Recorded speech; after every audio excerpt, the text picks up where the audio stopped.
जब अल्लाह को छोड़ के गैरों के दर पे जाके हम सर झुकाने लगे, कोई गरीब नवाज बन गया, कोई दाता बन गया, कोई गौसे आजम बन गया, कोई दस्तगीर बन गया, हमने बुजुर्गों की कब्रों पे जाके सजदा करना शुरू कर दिया, हमने तौहीद का जनाजा जब हमने निकाल दिया, मेरे प्यारे भाइयों, जब तौहीद को हमने छोड़ दिया तो वहीं से हमारी जिल्लत का बाप शुरू हो गया। अल्लाह कुरान में कहता है सूरह नूर के अंदर, वादल्लाहुल्लज़ीना आमनू मिनकुम वअमिलुस्सालिहाति लयस्तखलिफन्नहुम फिल अर्दि कमस्तखलफल्लज़ीना मिन क़ब्लिहिम। ए ईमान वालो, अल्लाह का तुमसे वादा है, अल्लाह तुमको ज़मीन में खलीफा भी बनाएगा और अल्लाह ताला तुमको ज़मीन में इक़्तिदार भी अता फरमाएगा। वला युमक्किनन्ना लहुम दीनहुमुल्लज़ी इर्तज़ा लहुम, अल्लाह ताला तुम्हारे दीन को दुनिया में गालिब भी कर देगा। वला युबद्दिलन्नहुम मिन बादि खौफिहिम अमना, और अल्लाह ताला तुमको दुनिया में चैन और शांति भी अता करेगा। शर्त क्या है? याबुदूननी ला युशरिकून बी शैया, मेरे बंदो तुम सिर्फ मेरी इबादत करना, मेरी इबादत में किसी और को शरीक मत करना, शिर्क मत करना। और ये शिर्क, ये इतना बड़ा पाप है कि अल्लाह कुरान में कहता है, इन्नहु मन युशरिक बिल्लाहि फक़द हर्रमल्लाहु अलैहिल जन्नह व मअवाहुन नार व मा लिज़्ज़ालिमीन मिन अंसार।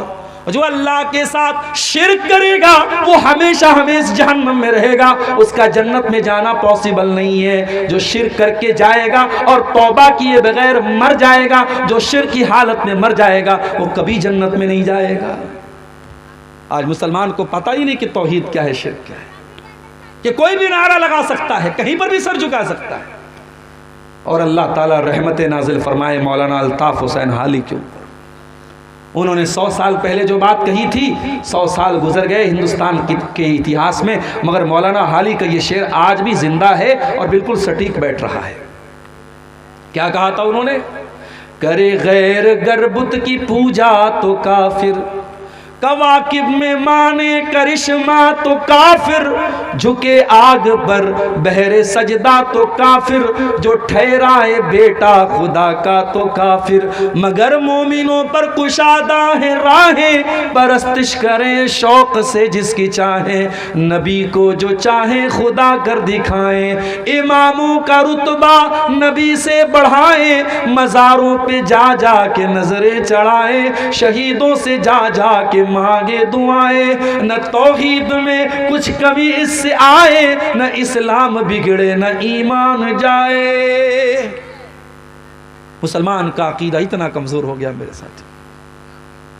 आज कितने मज़ारे हैं। अभी बनारस में मैं एक मज़ार पर गया, एक कब्र पे गया, छोटी सी कब्र थी, किसी बाबा के नाम से वो कब्र थी। मैंने पूछा कि भाई ये बाबा की कब्र यहाँ पे इनके नाम से कई कब्र है, तो लोगों ने कहा कि हाँ, कहीं पर उनका खून गिरा था, कहीं उनका हाथ था, कहीं उनका सर था, तो हर जगह बाबा की कब्र है। कौन ओरिजिनल कब्र है ये भी नहीं मालूम, सब बाबा की कब्र है, सब पे चादर चढ़ रही है, सब पे मुरादें मांगी जा रही है। अल्लाह के पल्ले में वहदत के सिवा क्या है? शायर कहता है अल्लाह के पल्ले में वहदत के सिवा क्या है, लेना है हमें जो कुछ ले लेंगे मोहम्मद से।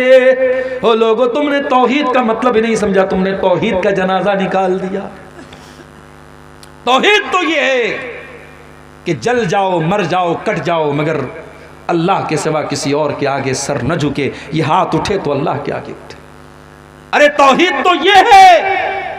इस्लाम में माँ का बहुत बड़ा मकाम है, माँ से बढ़ के किसी का मकाम दुनिया में नहीं है मेरे प्यारे साथियों। आपके तमाम रिश्ते एक तरफ है और माँ एक तरफ है, लेकिन माँ का पैर छूने की और झुकने की इजाज़त इस्लाम में नहीं है। जनाजे की नमाज हो रही है, सामने जनाजा रखा हुआ है, हर नमाज में रुकू हो रहा है, हर नमाज में सजदा हो रहा है, मगर जनाजे की नमाज में कोई रुकू नहीं है, कोई सजदा नहीं है, ताकि दुनिया को ये मैसेज न चला जाए कि इस्लाम मुर्दों के आगे सजदा करने का हुक्म देता है। हमारा दीन तौहीद वाला है मेरे साथ। जब तक हम तौहीद पर कायम थे, हम ला इलाहा इल्लल्लाह की राह पर चलते थे, हमारा सर एक अल्लाह के आगे झुकता था, मेरे प्यारे साथियों, उस वक्त तक हम दुनिया में कामयाब थे। जब हमारे अंदर शिर्क आ गया, कब्र परस्ती आ गई, और ये वही कब्र परस्ती थी जिससे मना किया था अल्लाह के नबी ने अपनी आखिरी वक्त में। अल्लाह के प्यारे नबी अपनी वफात के टाइम ये फरमा के गए थे, लानल्लाहुल यहूद वन नसारा इत्तखज़ू क़ुबूर अंबियाइहिम मसाजिद। अल्लाह की लानत तो यहूद और नसारा के ऊपर, उन्होंने अपने नबियों की कब्रों को सजदा करने की जगह बना लिया। जब नबियों की कब्रों पर सजदा करना शुरू कर दिया तो अल्लाह की लानत बरसी थी यहूद और नसारा पर। वो काम आज मुसलमानों ने किया, उन्होंने तो नबियों के साथ किया था। मुसलमान तो नबियों को क्या, वलियों और वली भी नहीं है, जानवरों तक की कब्रें बना के वहां भी मुसलमान जाके सजदा करते। तौहीद की हिफाजत करो मेरे साथी। और ऐ नीमा के और इस गांव के रहने वाले मेरे भाइयों, अगर अपने बच्चों को काम के लिए बेंगलोर भेजते हो, अपने बच्चों को नौकरी करने के लिए दिल्ली भेजते हो, मुंबई भेजते हो, तो मेरा एक पैगाम याद रख लेना, अपने बच्चों को ऐसी तालीम दे करके भेजो, उनकी बुनियाद को इतना मजबूत करके भेजो कि आपका बच्चा अगर नीमा में अपने घर में अपने माँ बाप के साथ है तो वहां पर भी वो तौहीद के साथ कोई समझौता न करे, और दिल्ली चला जाए, बेंगलोर चला जाए, कलकत्ता चला जाए, हिंदुस्तान नहीं दुनिया के किसी कोने में चला जाए, तौहीद का दामन उसके हाथ से छूटने न पाए, वो शिर्क के करीब, अब शिर्क को अपने करीब फटकने न दे। इतना मजबूत कर दो मेरे प्यारे साथियों अपने बच्चों को। इसीलिए इब्राहीम अलैहिस्सलाम दुआ करते अल्लाह ताला से, क्या कहते हैं, वजुनुबनी व बनिया अन्नाबुदल असनाम। ऐ अल्लाह तू मुझे भी बुत परस्ती से बचाना और मेरी आने वाली नस्लों को, मेरे बच्चों को भी तो बुत परस्ती से बचाना। पता ये चला कि अपने साथ साथ अपनी औलाद की भी चिंता करना चाहिए, अपनी आने वाली नस्लों की तौहीद की भी चिंता करनी चाहिए। तो पहला सबब यही है मेरे प्यारे साथियों, जब हमने तौहीद को छोड़ दिया तो दुनिया में हम जलील हो गए। उसके बाद दूसरी चीज़ जो हमारी बर्बादी की सबब बनी मेरे प्यारे साथियों, वो हमारा आपस का इख्तिलाफ है। हम कहीं बिरादरियों में बढ़ गए, कहीं फ़िरक़ों में बढ़ गए, कहीं हम किसी और नाम पर बढ़ गए। कुरान कहता है वला तनाज़ऊ फतफशलू व तज़हब रिहुकुम। ऐ मुसलमानों आपस में झगड़ा न करो वरना तुम कमज़ोर पड़ जाओगे, जलील पड़ जाओगे, तुम्हारी हवा उखड़ जाएगी। तुम्हारा दुश्मन तो ये सोच करके तुम्हारे खिलाफ प्लानिंग नहीं करता कि कौन से मसलक का है, कौन सी बरादरी का है, वो तो तुम्हारे खिलाफ मुसलमान होने की हैसियत से तुम्हारे खिलाफ प्लानिंग करता है। तुम बरादरियों में बटे हुए हो, तुम जात पात में बटे हुए हो, तुम आपस में फिरकों में बटे हुए हो। कुरान कहता है वातसिमू बिहब्लिल्लाहि जमीया। ऐ ईमान वालो तुम अल्लाह की रस्सी को मिल करके थाम लो, वला तफर्रकू और फिरकों में न बटो, वज़कुरू नेमतल्लाह अलैकुम और अल्लाह की नेमत को याद करो। इज़ कुंतुम आदान जब तुम एक दूसरे के दुश्मन थे, फ़अल्लफ़ बैना क़ुलूबिकुम अल्लाह ने तुम्हारे दिलों में एक दूसरे की मोहब्बत डाल दी। फ़अस्बहतुम बिनिअमतिही इख़वाना और तुम अल्लाह की नेमत से भाई भाई बन गए। भाई भाई बन के रहो मेरे साथी, बटो नहीं आपस में, बंटवारे मत करो मेरे प्यारे साथी। और जो लोग ये कहते हैं कि उम्मत का इख्तिलाफ रहमत है, वो बहुत बड़े झूठे लोग हैं। उम्मत का इख्तिलाफ कभी रहमत नहीं रहा है। उम्मत जब जब लड़ी है और आपस में बटी है, उम्मत कमज़ोर हुई है मेरे साथी। इख्तिलाफ मत करो आपस में, जहाँ तक हो सके इख्तिलाफ को ख़त्म करने की कोशिश करो। अल्लाह कुरान में कहता है कुल हुवल कादिरु अला अन यबअसा अलैकुम अज़ाबम मिन फौकिकुम औ मिन तहति अर्जुलिकुम औ यल्बिसकुम शिया। अल्लाह ताला तीन तरीके से अपना अजाब तुम पर उतारता है। कभी आसमान से तुम पर अजाब उतरता है, कभी तुम्हारे ज़मीन के नीचे से ज़मीन खिसकने लगती है, ज़लज़ला आ जाता है, भूकंप आ जाता है, बाढ़ आ जाती है। कभी ज़मीन के नीचे से तुम्हारे ऊपर अजाब आता है, कभी आसमान के ऊपर से अजाब आता है। औ यल्बिसकुम शिया और कभी कभी अल्लाह ताला तुमको आपस में लड़ा करके, टुकड़े टुकड़े करके, बांट करके तुम्हें अपने अजाब में मुब्तला करता है। तो ये बंटवारे, ये इख्तिलाफ, ये जमात बंदी, ये गिरोह बंदी मेरे प्यारे साथियों, ये भी आज हमें जलील कर रही है, हमारी जिल्लत और रुसवाई का बहुत बड़ा सबब है। उसके बाद तीसरी चीज रसूल की नाफरमानी। जंगे ओहद याद है आपको? उसके बारे में पढ़ा है आपने, सुना है आपने? इस्लाम की दूसरी जंग थी ये, और मुसलमान ये जंग जीत चुके थे और माले गनीमत हासिल कर रहे थे मुसलमान। और नबी अकरम ने पहाड़ी दर्रे पर 50 सहाबे किराम को तैनात किया था कि कुछ भी हो जाए यहाँ से मत हटना। और उन 50 सहाबा का जो जिम्मेदार आपने बनाया था हज़रत अब्दुल्ला बिन जुबैर को। एक जुबैर है वो जे से हैं और जुबैर जीम से हैं, तो जुबैर नाम भी रख सकते हैं। तो जुबैर, अब्दुल्ला बिन जुबैर वहाँ पे थे पहाड़ के ऊपर। जब मुसलमानों ने ये देखा कि जंग तो हम जीत गए हैं, तो जो 50 तीरंदाज जिनको अल्लाह के नबी ने तैनात किया था उनका आपस में इख्तिलाफ हो गया। कुछ लोगों ने कहा कि नबी ने हुक्म दिया था हमें यही रहना चाहिए, कुछ लोगों ने कहा नहीं जंग तो जीत चुके हैं, अब वो हुक्म कैंसिल हो गया, अब चलो माले गनीमत हासिल करते हैं। 50 में से 37 लोग वहां चले गए, 13 लोग बचे। 37 चले गए, 13 बचे, 13 बचे। मुसलमानों की जंग तो जीत ही जा चुकी थी, मुसलमान जंग जीत चुके थे। काफिरों का लश्कर भाग रहा था और काफिरों के लश्कर में कमांडर थे जिनका नाम खालिद बिन वलीद था। ओ नौजवानों, ओ रोनाल्डो के दीवानों, ओ विराट कोहली के दीवानों, ओ क्रिकेटरों के दीवानों, ओ फिल्मी गानों पर नाचने वाले नौजवानों, कभी मौका मिले तो खालिद बिन वलीद के बारे में भी पढ़ लेना। पढ़ नहीं सकते तो यूट्यूब पर जाके सुन लेना, और सुन नहीं सकते तो किसी आलिम से जाकर के पूछ लेना कि खालिद बिन वलीद कौन थे। खालिद बिन वलीद वो इंसान है जिस जंग का कमांडर खालिद बिन वलीद बन जाए, वो जंग खालिद बिन वलीद अपने दिमाग और अपने टैलेंट और अपनी सलाहियत के बल पे वो हारी गई जंग को भी जीत जाते थे। ये कमाल था। अभी खालिद बिन वलीद मुसलमान नहीं हुए थे, वो दूसरी पार्टी में थे, काफिरों के साथ लड़ रहे थे, मुशरिकों के साथ लड़ रहे थे। वो वापस जा रहे थे, मुशरिकीन हार चुके थे, वापस जा रहे थे। उनकी नजर उस पहाड़ी दर्रे पर पड़ी। उन्हें नजर आ गया कि ये वो वीक पॉइंट है जहां से मुसलमानों पर पीछे से हमला किया जा सकता है। उन्होंने देखा वहां सिर्फ गिनती के 13 लोग बचे हैं। उन्होंने अपने सिपाहियों से कहा चलो हम यहां से हमला करते हैं। उन्होंने पीछे से जो हमला किया है मुसलमानों पर, मुसलमान इस हमले के लिए तैयार नहीं थे और जीती जंग मुसलमान हार गए।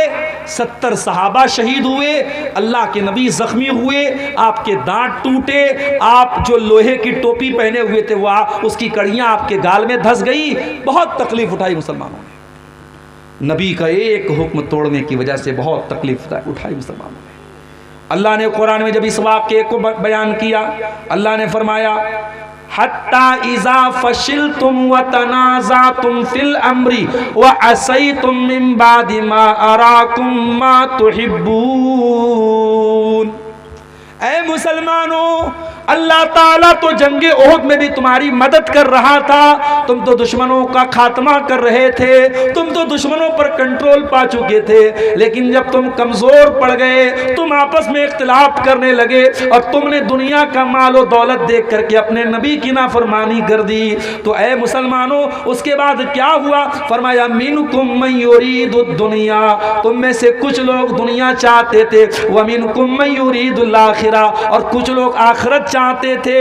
वलक सुम्मा सरफकुम अन्हुम लियब्तलियकुम, फिर अल्लाह ताला ने दुश्मनों को तुमसे फेर दिया, वरना दुश्मन चाहते तो तुमको जड़ से मिटा सकते थे, मगर अल्लाह ताला ने उनको फेर दिया। अल्लाह तुम्हारा इम्तिहान लेना चाहता था।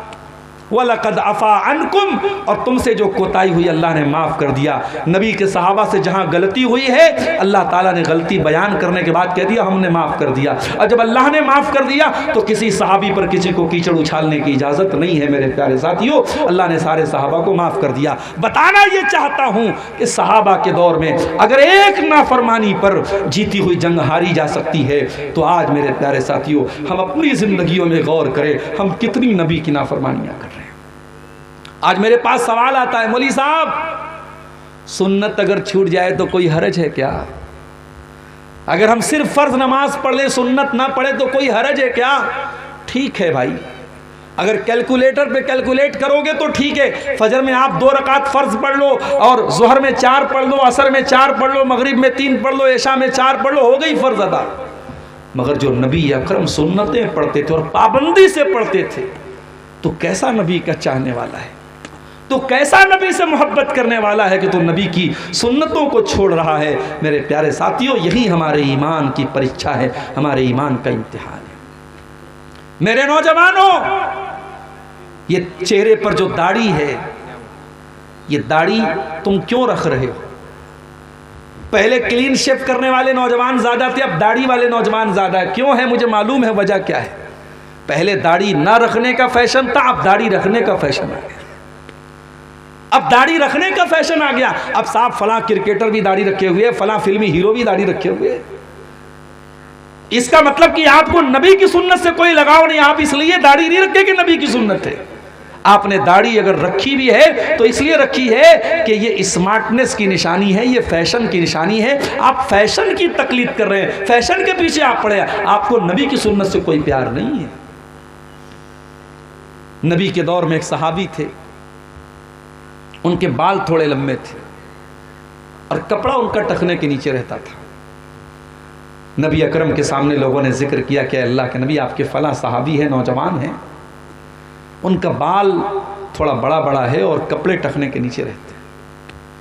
अल्लाह के नबी ने फरमाया, निअमर रजुलु खुरैम, उनका नाम खुरैम था। बच्चा पैदा हो तो नाम रखो, प्यारा नाम है खुरैम।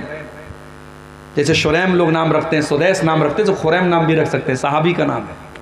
अच्छा, सहाबी के नाम की मीनिंग ना पता हो तब भी रख सकते हैं। अगर ये कन्फर्म है कि सहाबी का नाम है, आंख मूंद करके नाम रख दो। तो अल्लाह के नबी ने फरमाया, खुरैम बहुत अच्छे सहाबी हैं, बहुत अच्छे इंसान हैं। लौला तूलु जिम्मतिही व इसबालु इज़ारिही, बस दो बातों की कमी है, बाल थोड़े लंबे हैं और कपड़ा टखने के नीचे रहता है। हजरत खुरैम रज़ी अल्लाह ताला अन्हु को किसी ने बताया, ऐ खुरैम, आज नबी के सामने तेरा नाम लिया गया और नबी ने तेरी तारीफ की, तेरी प्रशंसा की, तेरी शान में नबी ने अच्छी बातें कही, मगर नबी ने कहा खुरैम बहुत अच्छा इंसान है, बस दो चीज़ों की कमी है, खुरैम के बाल बड़े लंबे लंबे और खुरैम का कपड़ा टखने के नीचे रहता है, ये दो कमी है, पूरी कर ले तो खुरैम बहुत अच्छा इंसान है। खुरैम अपनी बीवी से पूछने नहीं गया कि मैं लंबे बाल में अच्छा लगता हूँ कि छोटे बाल में अच्छा लगता हूँ। खुरैम अपनी बीवी के पास जाके नहीं बोले कि मेरा कपड़ा टखने के नीचे रहता है, तुझे अच्छा लगता है कि नहीं लगता है। अगर नबी को अच्छा नहीं लगता है, बात खत्म। खुरैम ने कैंची उठाई, बाल छोटा किया और कपड़ा टखने के ऊपर करके उतना कपड़ा काट दिया। मेरे प्यारे साथियों, ये नबी के सहाबा थे। आज हम जो जलील और खार हैं, वो इसीलिए खार हैं क्योंकि हम नबी की सुन्नतों से पीछे हैं, हम नबी की नाफरमानी कर रहे हैं। और कान खोल करके सुन लो, जब जिंदगी में नबी की नाफरमानी आएगी तो रोना पड़ेगा। नबी के सहाबा ने हजरत उस्मान गनी के दौर में जब उन्होंने जजीरे कब्रस पर हमला किया और उसको फतह किया तो मुसलमानों में खुशी की लहर उठी, मुसलमानों ने नारे तकबीर लगाया, सारे लोग तो खुशी के मारे खुश थे। एक आदमी रो रहा था, ये रोने वाला कौन था? ये हजरत अबू दरदा थे। अबू दरदा अंसारी थे, ये नबी के बुजुर्ग सहाबी थे, इनकी आंखों में आंसू बह रहे थे। लोगों ने कहा, अबू दरदा, ये तो खुशी का मौका है, ये तो नारे लगाने का मौका है, ये तो खुशियां मनाने का मौका है। अरे अबू दरदा, आप क्यों रो रहे हैं? क्या बात है? ये तो खुश होने का मौका है, आपकी आंखों में आंसू क्यों हैं? कहा है, लोगों, आज इन लोगों ने अल्लाह ताला की नाफरमानी की है, इन्होंने अल्लाह से बगावत की है, तो अल्लाह ने हमको इनके ऊपर गालिब कर दिया है। आज ये शिकस्त खा गए, आज ये जलील हो गए और अल्लाह ने हमको गालिब कर दिया। मुझे वो दौर याद आ रहा है, मुझे वो हालात याद आ रहे हैं जब मुसलमान भी अल्लाह की नाफरमानी करने लगेंगे तो मुसलमानों को अल्लाह ताला जलील कर देगा। मुझे वो घड़ी याद आ रही है, इसलिए मेरी आंखों से आंसू बह रहे हैं। मेरे प्यारे साथियों, जब आप रसूल की नाफरमानियां करेंगे तो जिल्लत और रुसवाई हमारे और आपके मुकद्दर में आएगी। और आगे बढ़िए, चौथी चीज, हमारी जिल्लत की चौथी वजह क्या है? हमें दुनिया में जिंदगी गुजारने के लिए भेजा गया था, हमें दुनिया के जरिए आखिरत की तैयारी करने के लिए भेजा गया था। हमें ये पाठ पढ़ाया गया था जुमा की नमाज में, हर जुमा को हम ये पाठ पढ़ते हैं, बल तुसिरूनल हयातद दुनिया वल आखिरतु खैरुन व अबका। है मेरे बंदो, तुम आखिरत को भूल न जाना, तुम दुनिया की रंगीनियों में खो करके कहीं जन्नत को भूल न जाना, कहीं जहन्नम को भूल न जाना। हम दुनिया की जमीनों के पीछे पड़ गए, दुनिया की जायदादों के पीछे पड़ गए, जबकि हमारा ईमान और अकीदा है, हम जानते हैं सब ठाट पड़ा रह जाएगा जब लाद चलेगा बंजारा। ये ज़मीनें यही छोड़ के जाना है, ये जायदादें यही छोड़ के जाना है, 2 गज ज़मीन में हम सबको दफन हो जाना है। हम जन्नत की ज़मीन पाने के लिए कोई कोशिश नहीं करते, वो जन्नत जिसके बारे में अल्लाह के नबी ने फरमाया कि जन्नत में एक कोड़ा रखने की जगह, यानी जन्नत में 1 स्क्वायर फीट का एरिया दुनिया की तमाम नेमतों से बेहतर है। मेरे प्यारे साथियों, हम दुनिया परस्त बन गए, दुनियादार बन गए। हमारे नबी की जिंदगी उठा के देखो, शायर कहता है, सलाम उस पर जो उम्मत के लिए रातों को रोता था, सलाम उस पर जो फर्शे खाक पर जाड़े में सोता था, सलाम उस पर कि जिसके घर में चांदी थी न सोना था, सलाम उस पर कि टूटा बोरिया जिसका बिछौना था। हमारे नबी ने कभी दुनिया की दौलत और दुनिया के ऐशो आराम के पीछे आप नहीं भागे। आप चाहते तो सोने चांदी के ढेर लगा सकते थे, आप चाहते तो आलीशान मदीना में अपना महल बनवा सकते थे, मगर मेरी प्यारी माँ बहनों, जरा नबी की बीवियों के हालात जाके पढ़ लेना। नबी की बीवियों ने बड़े छोटे छोटे कमरों में जिंदगी गुजार दी। आज तुम्हारे घर में वॉशिंग मशीन भी आ गया, तुम्हारे घर में गैस का चूल्हा भी आ गया, सर्दी के मौसम में हीटर भी आ गया, चाय बनाने के लिए इलेक्ट्रिक केतली भी आ गई, आयरन करने के लिए इलेक्ट्रिक आयरन भी आ गया। दुनिया की सारी नेमतें तुमको मिल चुकी है, लेकिन फिर भी मेरी प्यारी बहनों, आज भी तुम्हारी जबान पर अल्लाह का शुक्र नहीं है। आज भी तुमसे पूछा जाए तो कुछ ना कुछ तुम कमी निकाल दोगी। कभी गौर करो कि नबी की बीवियों ने कैसी जिंदगी गुजारी। हजरत आयशा से पूछा गया, अय आयशा, अय नबी की बीवी, अल्लाह के रसूल की जिंदगी कैसी गुजरा करती थी? फरमाया, ऐ मेरे भांजे उर्वा, अल्लाह के नबी की जिंदगी ऐसी गुजरा करती थी कि 2-2 महीने गुजर जाया करते थे।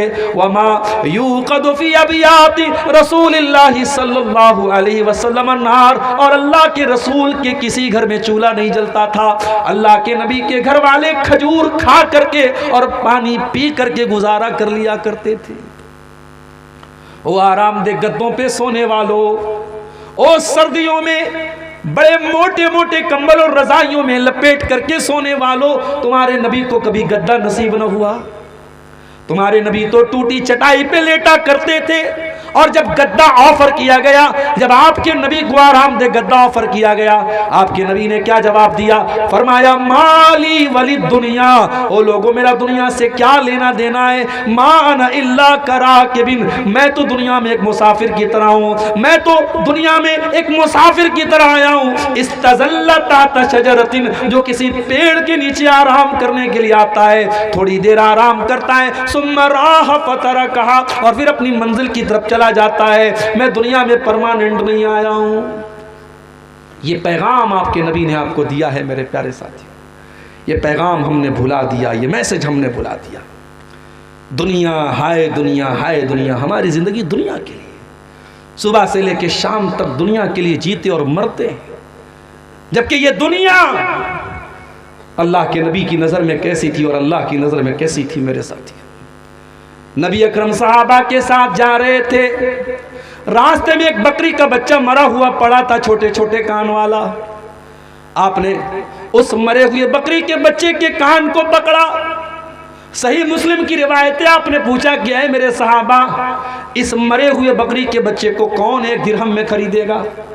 सहाबा ने कहा, अल्लाह के नबी, 1 दिरहम की बात आप क्या करते हैं, इसको फ्री में भी हम लेने को तैयार नहीं होंगे, मरा हुआ है, बेकार है ये। आपने फरमाया, ऐ मेरे सहाबा, ये मरा हुआ बकरी का बच्चा जो तुम फ्री में भी लेना नहीं चाहते हो, कान खोल करके सुन लो, लग दुनिया अहवनु अलल्लाहि मिन ज़ालिक, अल्लाह की नजर में दुनिया इस मरे हुए बकरी के बच्चे से ज्यादा हकीर है। अल्लाह की नजर में दुनिया की कोई वैल्यू नहीं है।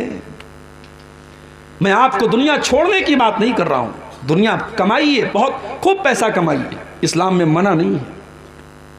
पैसा नहीं कमाएंगे तो मदरसे कैसे चलेंगे, मस्जिदें कैसे चलेंगे? दुनिया कमाओ मेरे प्यारे साथी, मगर दुनिया को प्राइमरी मत समझो, दुनिया को सेकेंडरी समझो, दुनिया को दूसरे नंबर पे रखो, पहले नंबर पे आखिरत को रखो।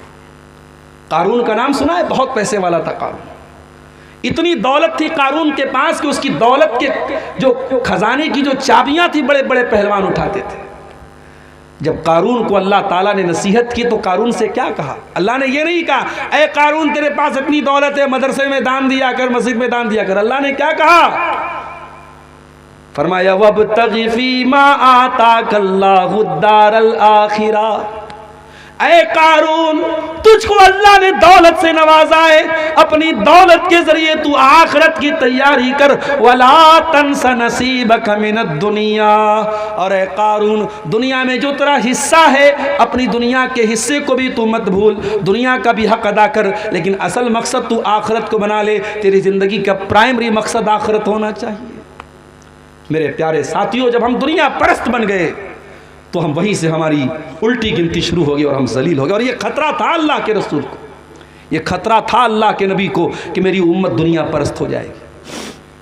आपने एक मर्तबा सहाबा के सामने फरमाया मल फक़रा अख्शा अलैकुम, ऐ मेरे सहाबा मुझे इस बात का डर नहीं है कि तुम गरीब हो जाओगे, मुझे तुम्हारी गरीबी का डर नहीं है। वलाकिन अख्शा अलैकुम अन तुबसत अलैकुम दुनिया, मुझे डर इस बात का है कहीं दुनिया तुम पर कुशादा न कर दी जाए, कहीं दुनिया तुम पर फैला न दी जाए जैसे तुमसे पहले के लोगों पर फैला दी गई। फतनाफसूहा कमा तनाफसूहा, और जैसे पहले के लोग दुनिया हासिल करने के लिए लड़ा करते थे तुम भी लड़ने लगो। फतुहलिकुम कमा अहलकतहुम, और दुनिया तुमको हलाक कर दे जैसे उनको हलाक किया था।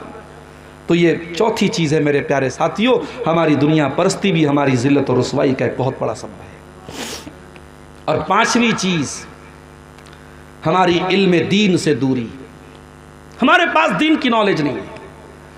कितने लोग हैं उनको नमाज का तरीका नहीं आता, वजू का तरीका नहीं, तयम्मुम का तरीका नहीं, जनाजे की नमाज का तरीका नहीं, नमाज की दुआएं याद नहीं, कुरान नहीं पढ़ा उन्होंने। इल्म दीन से हम बहुत दूर हैं मेरे साथी। और सीमांचल में मैं बार बार हर जलसे में एक बात कह रहा हूं और बड़ी जिम्मेदारी के साथ ये बात कह रहा हूं। और चूंकि यहाँ अंसारी बरादरी के लोग बैठे हैं, आपसे भी कह रहा हूं, मैं उधर पाकुड़ और साहिबगंज में भी कह चुका हूं आपकी बरादरी के लोगों से कि आपको अगर अपने समाज को जागरूक बनाना है तो जुमा का निज़ाम और मजबूत बनाइए।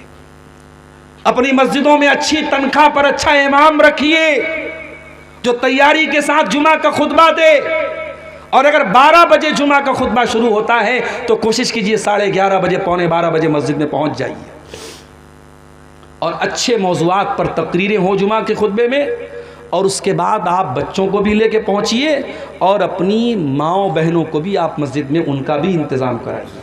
आज अफसोस के साथ हमें कहना पड़ता है कि आज सीमांचल की 99% मस्जिदों में औरतों के लिए इंतज़ाम नहीं है, जो बहुत बड़ी कमी है आपके इलाके में। आप जलसों में औरतों का अरेंजमेंट करते हैं, बगैर औरतों के जलसा नहीं होता है, लेकिन आपकी मस्जिदों में हाँ उनका मुकम्मल पर्दे का इंतज़ाम कीजिए। जो औरत आए मुकम्मल पर्दे में आए, उनका दरवाज़ा अलग रखिए, एंट्री अलग रखिए, मगर रखिए आप। और आप यकीन कीजिए मेरे प्यारे साथियों, 1 साल तक अगर पाबंदी से अगर आपके घर की औरतें, हमारे घर की औरतें अगर जुमा में जाना शुरू कर दें तो बहुत दीन की मालूमात उनको हो जाएगी, बहुत सारी बुराइयों से वो ऑटोमेटिक बच जाएंगी। आज समाज की आधी बुराइयां औरतों की अज्ञानता और उनकी जहालत की वजह से। अल्लाह के प्यारे नबी फरमाते हैं तलबुल इल्म फरीज़तुन अला कुल्li मुस्लिम, इल्म हासिल करना हर मुसलमान मर्दो औरत पर फर्ज है। कौन सा इल्म? मेडिकल का नहीं। हमारी कौम के लोग डॉक्टर बने, अच्छी बात है, मगर ये कंपलसरी नहीं है। हमारी कौम के लोग इंजीनियर बने, अच्छी बात है, और आज अफसोस के साथ कहना पड़ता है कि आपकी अंसारी बिरादरी आज तालीम के मैदान में बहुत पीछे है। आप इसी सीमांचल में रहते हैं, शेरशाबादी भाइयों ने तो अपने आप को डेवलप किया है। आज कटिहार में किसी ने मुझे बताया कि 100 डॉक्टर अगर आपको मिलेंगे मुसलमान तो 80 आपको शेरशाबादी मिलेंगे, मगर आपकी अंसारी बिरादरी आज इस मामले में भी दुनिया की तालीम में भी पीछे है। हम मजदूर हैं तो हम चाहते हैं हमारा बच्चा भी मजदूर हो जाए। जिसके 4-5 बेटे हैं वो कहता है बस 10 साल की परेशानी, उसके बाद तो मेरे बेटे कमाने लगेंगे। आपकी ज़िंदगी का एक ही मकसद है, बेटा बड़ा हो उसको मजदूरी करने के लिए भेज दिया जाए, काम करने के लिए भेज दिया जाए। मेरे प्यारे साथियों, कुछ कुर्बानी दे करके अपने बच्चों को तालीम के मैदान में भी आगे बढ़ाओ। कुछ बच्चे आपके डॉक्टर बने, कुछ बच्चियाँ आपकी डॉक्टर बने, कुछ बच्चे आपके इंजीनियर बने। आज असली तालीम में भी हम पीछे हैं। और दीन की जो तालीम है, अल्लाह कौन है, रसूल कौन है, और ईमान क्या है, और इस्लाम क्या है, ये जो मोटी मोटी बातें हैं ये सब का जानना ज़रूरी है। उसके लिए भी आप मस्जिदों में मकतब कायम कीजिए। अल फलाह एकेडमी जैसे इदारे जो आपके बच्चों को दुनिया के साथ साथ दीन की तालीम देते हैं, इन इदारों से अपने बच्चों को जोड़िए। मेरे प्यारे साथियों, अफसोस के साथ कहना पड़ता है आज दुनिया की तालीम तो थोड़ी बहुत हम हासिल भी कर रहे हैं, मगर दीन की तालीम में बहुत पीछे हैं। अल्लाह कुरान में कहता है यालमून ज़ाहिरम मिनल हयातिद दुनिया व हुम अनिल आखिरति हुम गाफिलून, कि मेरे बंदे दुनिया की बहुत नॉलेज रखते हैं लेकिन आखिरत से बहुत गाफिल हैं, दीन से बहुत गाफिल हैं। मेरे प्यारे साथियों, आप दीन की जानकारी हासिल कीजिए। उसके बाद छठी चीज, यहूद व नसारा की अंधी तकलीद। आज जो गाना वायरल हो जाए फेसबुक और सोशल मीडिया पर, हमारे छोटे छोटे बच्चे भी गा रहे हैं। जो कपड़ा वायरल हो जाए हमारे घर की लड़कियां भी पहनने लगती है। आपके घर में लड़कियां नकाब पहन रही हैं, नकाब में भी जो फैशन चल गया, नकाब के ऊपर माशाअल्लाह लिखा है तो माशाअल्लाह वाले नकाब बहुत मार्केट में आपको मिल जाएंगे। इस्लाम की शहजादी लिखा है तो शहजादी वाले माइक जो है आपको नकाब बहुत सारे मिल जाएंगे। मेरे भाइयों, फैशन के पीछे मत भागो, आप खुद अपना एक फैशन बनाओ। मैं कहता हूं अगर मुसलमान नौजवान ढंग का लिबास पहने, टखने के ऊपर उसका कपड़ा हो, चाहे वो पैंट ही पहने, शर्ट ही पहने, कुर्ता पैजामा पहने, शेरवानी पहने, क्या ये फैशन नहीं है? ये जो फैशन आपका इस्लामिक फैशन है, आप अपने आप को ऐसा बनाओ कि दुनिया आपको कॉपी करे। दुनिया को कॉपी मत करो मेरे प्यारे साथी। अल्लाह के प्यारे नबी फरमाते हैं लतत्तबिउन्ना सुनन मन कान क़ब्लकुम शिब्रम बिशिब्रिन व ज़िराअम बिज़िराइन, तुम अपने से पहले के लोगों के तरीके पर चलोगे। अगर वो एक बित्ता चलेंगे तो तुम एक बित्ता चलोगे। बित्ता बूझ रहे हैं ना, समझ रहे हैं ना? एक बित्ता चलेंगे तो तुम भी एक बित्ता चलोगे, एक हाथ चलेंगे तो तुम भी एक हाथ चलोगे। हत्ता लौ सलकू जो रज़बिन, और अगर वो किसी जानवर के बिल में चले जाएंगे तो तुम भी बिल में चले जाओगे। Happy new year. मेरे फेसबुक पर भी 2-4 लोग मुसलमान जुड़े हैं किशनगंज के और कहाँ के, देखा साहब वो हैप्पी न्यू ईयर मना रहे हैं। हैप्पी न्यू ईयर मना रहे हैं। हैप्पी न्यू ईयर क्यों मना रहे हो भाई? बेगाने की शादी में अब्दुल्ला क्यों दीवाना हो रहा है? ना आपका कैलेंडर है ना आपका, अब चलो ठीक है आपके मुल्क में यही कैलेंडर चल रहा है, आप तारीख उसी में लिख रहे हो, नोट करो, कोई बात नहीं, लेकिन आप नया साल मना रहे हो। इस्लाम में कोई नया साल मनाने का कॉन्सेप्ट नहीं है। इस्लाम तो हमें ये तालीम देता है कि हर गुजरते हुए साल के साथ हम अपने आप को इवेलुएट करें, अपने आप को एनालाइज करें, अपना तज्जिया करें, अपने आप को जांचें परखें कि हमारे अंदर क्या कमी है, क्या कोताही है, हमारी नेकियों में इजाफा हुआ कि नहीं हुआ, हमारी कमियों में दूरी हुई कि नहीं हुई। हम तो साहब नया साल मना रहे हैं। तो हम दूसरों की नकल न करें मेरे प्यारे साथियों। और उसके बाद 2 चीज़ें और बयान करके बात ख़त्म कर रहा हूँ। औरतों का बिगाड़ भी एक बहुत बड़ी वजह है हमारी कौम की तबाही और बर्बादी के पीछे। आज हमारी औरतें, माफ कीजिएगा, मैं तो जिम्मेदार मर्दों को ही मानता हूं। अगर हमारी कौम की बेटियां आज बेहया हुई हैं तो ऐसा नहीं है कि मर्द हजरात वो दूध के धूले हैं। अगर लड़की बेपर्दा घूम रही है तो उस बेपर्दा लड़की को घूरने वाले और देखने वाले मर्द हजरात ही हैं। अगर लड़की किसी के साथ भागी है तो जिसके साथ भागी है वो कोई लड़का ही है। ताली एक हाथ से नहीं बजती है मेरे प्यारे साथी। समाज अगर दूषित हुआ है, समाज अगर खराब हुआ है, हम सिर्फ औरतों को भी जिम्मेदार करार नहीं दे सकते, हम सिर्फ मर्दों को भी जिम्मेदार करार नहीं दे सकते। आज हमारी घर की औरतें जो बेपर्दगी हमारे यहाँ आई है, जो महरम गैर महरम का फर्क हमारे यहाँ मिटा है, जो देवर भाभी के बीच में जो सीमाएं होनी चाहिए वो सीमाएं क्यों नहीं है? जो जीजा साली के बीच में जो हदें होनी चाहिए वो हदें क्यों नहीं है? हमारे घर में पर्दे का माहौल क्यों नहीं है? हमारी जवान होने वाली बेटी जब घर से निकलती है तो बेपर्दा क्यों निकलती है? उसको टाइट किस्म के कपड़े कौन ला के दे रहा है? उसे बाइक पर घुमाने बेपर्दा कौन जा रहा है? अकबर इलाहाबादी ने बिल्कुल सही कहा था, बेपर्दा नजर आई कल जो चंद बीबियां। अकबर जमी में गैरत कौमी से गड़ गया। पूछा जो उनसे आपका पर्दा वो क्या हुआ? कहने लगी कि अक्ल पे मर्दों के पड़ गया। मेरी प्यारी माओ बहनों, मैं आपको भी यही संदेश देना चाहता हूं, आप अगर नकाब में निकलती हैं, पर्दे में निकलती हैं, तो अपने पर्दे की लाज रखना। दुनिया आपके पर्दे को जब देखती है तो दुनिया आपके पर्दे को इस्लाम से जोड़ती है, और जब आप नकाब पहन करके कोई गलत काम करेंगी तो दुनिया ये नहीं कहेगी कि लड़की ने किया, दुनिया कहेगी इस्लाम की मानने वाली लड़की ने किया। ओ मेरी प्यारी माँ बहनों, अपने नकाब की लाज रखना, अपने पर्दे की लाज रखना, अपने हिजाब की लाज रखना, अपने हिजाब की इज्जत का ख्याल करना। अपने घर से जब भी निकलना तो नकाब और पर्दे में निकलना, और जब तक ये पर्दा है तुम्हारे अंदर तो सिर्फ एक ड्रेस इसको मत समझना। ये पर्दा एक कल्चर बताता है जो इस्लाम का कल्चर है। ये पर्दा दुनिया को ये मैसेज देता है कि आप इज्जतदार घर से आपका ताल्लुक है। और नौजवान लड़कों से कहना चाहूंगा कि अपनी निगाहों को नीची करके चलो।